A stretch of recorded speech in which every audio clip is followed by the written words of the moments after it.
قال اللہ عز وجل یا ابن آدم انفق علیک، رواہ البخاری و مسلم۔ حضرت ابو ہریرہ رضی اللہ تعالی عنہ بیان کرتے ہیں کہ نبی کریم صلی اللہ علیہ وسلم نے ارشاد فرمایا کہ اللہ تبارک و تعالی فرماتا ہے کہ یا ابن آدم، اے آدم کے بیٹے، تم خرچ کرتے رہو، میں تم پر خرچ کرتا رہوں گا۔ اس حدیث کو امام بخاری رحمہ اللہ اور امام مسلم رحمہ اللہ نے روایت کیا ہے، اور راوی حدیث حضرت ابو ہریرہ رضی اللہ تعالی عنہ ہے۔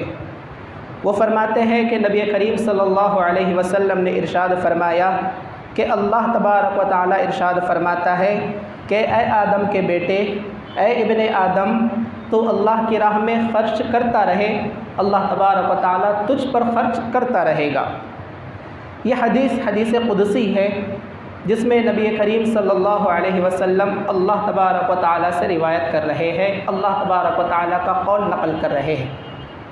تو اس حدیث میں صدقے کی فضیلت، انفاق فی سبیل اللہ یعنی اللہ کے راستے میں خرچ کرنے کی فضیلت معلوم ہوتی ہے۔ صدقہ کسے کہتے ہیں؟ اللہ کی راہ میں اللہ کی خوشنودی حاصل کرنے کے لیے، اللہ کی رضا کو پانے کے لیے،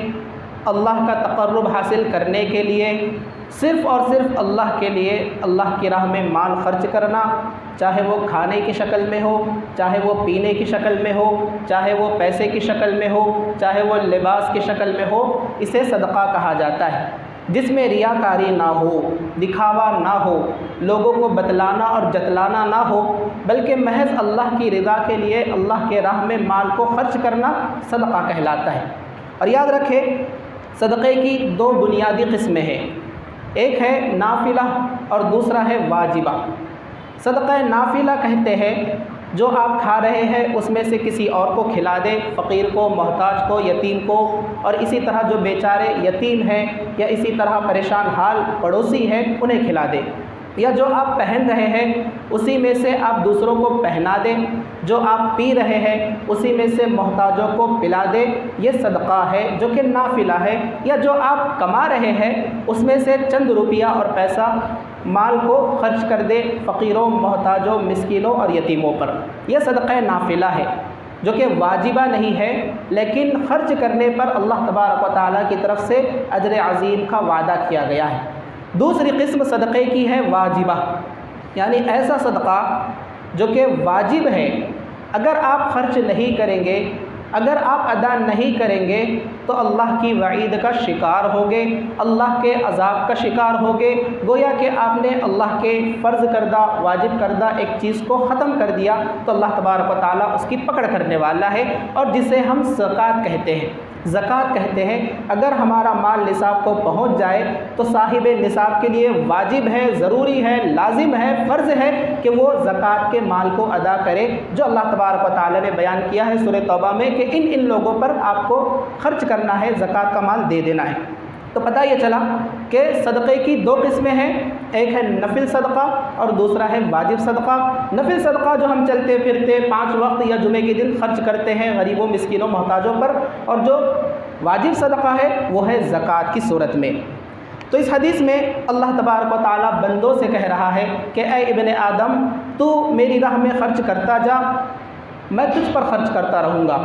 تو گویا کہ اللہ تبارک و تعالیٰ یہ بات فرما رہا ہے کہ تو خرچ کرتا جا، فقیری اور محتاجی اور تنگ دستی کی شکایت نہ کر، اور نہ ہی اس کا خوف کھا، کیونکہ فقر و فاقہ اور غنا یہ اللہ تبارک و تعالیٰ کے ہاتھ میں ہے، جسے چاہے اللہ تبارک و تعالیٰ مالدار بنا دے اور جسے چاہے در در کی ٹھوکریں کھانے پر مجبور کر دے۔ تو اللہ تبارک و تعالیٰ فرما رہا ہے کہ تو میری راہ میں خرچ کرتا رہے، میں تجھ پر خرچ کرتا رہوں گا۔ میں تجھ پر خرچ کرتا رہوں گا کا معنی و مطلب یہ ہے کہ میں تیرے مال میں برکت عطا کروں گا، تیرے مال میں وسعت عطا کروں گا، اور تیرے لیے ذخیرہ آخرت کو تیار کر رکھوں گا، جو کہ دگنا تگنا اور کئی گنا بڑھا چڑھا کر میں تجھے عطا کروں گا۔ تو یہ صدقے کی فضیلت ہے، اور اس حدیث میں صدقے پر یا اسی طرح اللہ کی راہ میں خرچ کرنے پر ابھارا گیا ہے۔ اور یہ حدیث اسی آیت کے موافق ہے جو کہ سورہ سبا کی آیت ہے۔ اللہ تبارک و تعالیٰ کا فرمان ہے وَمَا أَنفَقْتُم مِّن شَيْءٍ فَهُوَ يُخْلِفُهُ وَهُوَ خَيْرُ الرَّازِقِينَ کہ جو کچھ تم خرچ کرتے ہو وہ اس کی جگہ تمہیں اور دے دیتا ہے اور وہی سب سے بہتر رزق دینے والا ہے۔ تو اس حدیث سے یہ بات معلوم ہوئی کہ اللہ کی راہ میں خرچ کرنا، اللہ کی راہ میں صدقہ دینا، اس کی وجہ سے رزق میں بڑھوتری ہوتی ہے، رزق میں کشادگی ہوتی ہے، رزق میں برکتیں نازل ہوتی ہے۔ اور اسی طرح اس حدیث سے یہ بات بھی معلوم ہوئی کہ اللہ کے خزانے بڑے ہی وسیع ہے، اللہ کا خزانہ بہت ہی عظیم ہے، اور اللہ کے خزانوں کی چابیاں اللہ کے ہاتھ میں ہے۔ اگر تمام انسان، تمام جنات ایک میدان میں جمع ہو جائے اور اللہ تبارک و تعالیٰ سے مانگنے لگے، تمام انسانوں کی خواہشات اور مطالبات ختم ہو جائے، تمام جنات کی خواہشات اور مطالبات ختم ہو جائے، اور اللہ تبارک و تعالیٰ تمام انسانوں کو، تمام جنوں کو ان کی خواہش کے مطابق عطا کر دے، تو اللہ کے خزانے میں ذرہ برابر بھی کمی نہیں آنے والی ہے۔ تو گویا کہ کمی کا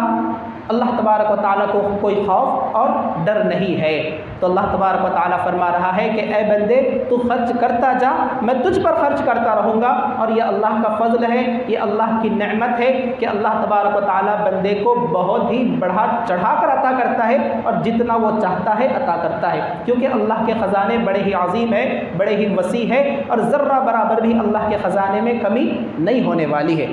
اور اسی طرح اس حدیث سے یہ بات بھی معلوم ہوئی کہ ایک مومن کو چاہیے، ایک مسلمان کو چاہیے کہ وہ اللہ کی راہ میں مال کو خرچ کرتا رہے، اللہ کی راہ میں صدقہ و خیرات کرتا رہے، کیونکہ اگر وہ 1 روپیہ بھی اللہ کی راہ میں خرچ کرے گا تو 700 گنا تک اس کا اجر بڑھا چڑھا کر دیا جاتا ہے۔ دلیل کیا ہے؟ سورہ بقرہ کی آیت ہے، اللہ تبارک و تعالیٰ کا فرمان ہے مثل الذین ينفقون اموالهم فی سبیل اللہ کمثل حبۃ انبتت 7 سنابل فی کل سنبلۃ 100 حبۃ واللہ یضاعف لمن یشاء واللہ واسع علیم۔ جو لوگ اپنا مال اللہ کی راہ میں خرچ کرتے ہیں، ان کے مال کی مثال اس دانے کی سی ہے جس سے 7 بالیاں اگی، اور ہر ایک بالی میں 100 دانے ہو، اور اللہ تعالیٰ جس کے مال کو چاہتا ہے زیادہ کر دیتا ہے، اور اللہ تعالیٰ بڑی وسعت والا، سب کچھ جاننے والا ہے۔ تو گویا کہ اگر ہم 1 روپیہ بھی اللہ کی راہ میں خرچ کریں گے تو 700 گنا تک اس کے اجر کو، ثواب کو بڑھا دیا جاتا ہے۔ کئی لوگ ہم میں سے ایسے ہیں جو اپنے مال کو اپنی نفسانی خواہشات کو پوری کرنے کے لیے خرچ کرتے ہیں، یا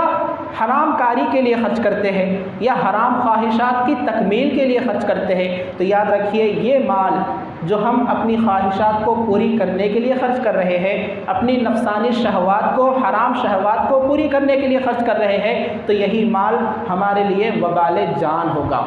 اور یہ حرام ہے، اور یہ وبال جان ہوگا، اور اللہ کی پکڑ کو مول لینا ہوگا۔ اور ہم میں سے کئی لوگ ایسے ہیں جو اپنے مال کو ضائع کرتے ہیں، نہ تو دینی کام میں لگاتے ہیں، نہ تو جائز کام میں لگاتے ہیں، نہ ہی دنیاوی کوئی فائدہ ہوتا ہے، کوئی بھی فائدہ نہیں ہے، نہ دین کا فائدہ نہ دنیا کا فائدہ۔ مال کو ضائع کرنا، برباد کرنا، یاد رکھیے یہ بھی منع ہے۔ اللہ کے نبی صلی اللہ علیہ وسلم نے منع کیا ہے ان اضاعت المال، کہ تم مال کو ضائع کرو، مال کو برباد کرو، نہ دین میں نہ دنیا میں۔ تو یہ بھی مال وبال جان ہے، اور اس کا بھی نقصان ہے، اور اس کا بھی منع ہے۔ لیکن کئی لوگ ایسے ہیں الحمدللہ جو اپنے مال کو اللہ کی رضا کے لیے، اللہ کی خوشنودی کے لیے اللہ کی راہ میں خرچ کرتے ہیں۔ تو ایسا مال کیا ہے؟ باعث خیر ہے، باعث